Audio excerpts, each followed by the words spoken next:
اعوذ باللہ من الشیطان الرجیم بسم اللہ الرحمن الرحیم۔ میں ہوں نوید عباس، آپ میرا یوٹیوب چینل دیکھ رہے ہیں۔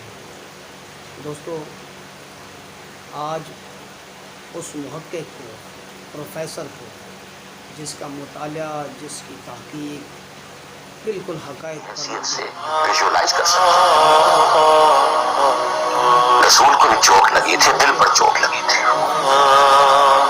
رسول کے پاس بھی بیٹی آئی تھی، بڑی پیاری بیٹی، فاطمہ بضعۃ منی۔ اما جان اب تو عام لوگوں کے ہاں بڑی فراوانی ہو گئی۔ ذرا یہ دیکھیے، میرے ہاتھوں پر گٹھے پڑے ہوئے ہیں چکی پیسنے کی وجہ سے، میرے کندھے کے اوپر نشان پڑ گئے ہیں، مشکیزے میں پانی بھر کر لاتی۔ مجھے بھی کوئی کنیز، کوئی غلام ہدایت ہو جائے۔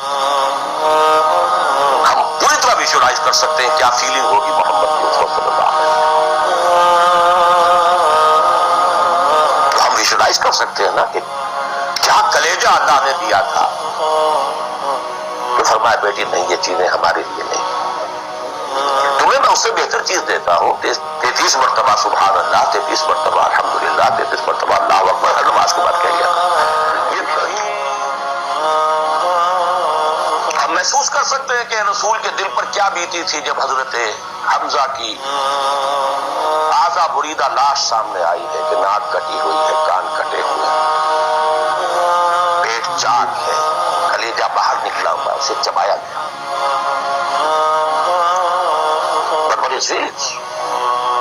اور کیا پہاڑ جیسا دل اللہ نے دیا، کیسے جبر کیا ہے، کیسے صبر کیا ہے۔ اگرچہ ایک وقت میں آ کر بات ظاہر ہو گئی، جب مدینے میں واپس پہنچے ہیں اور انصار کے گھروں سے عورتوں کے بین کرنے کی، ماتم کرنے کی آوازیں آئیں تو الفاظ نکل گئے، اما حمزہ تو فلا بواکی لہو، ہائے حمزہ کے لیے تو کوئی رونے والی بھی نہیں۔ حمزہ مہاجر ہے، یہاں حمزہ کا کون رشتہ دار، کون اور سے رشتہ دار ہے کہ اس کا ماتم کرے گی۔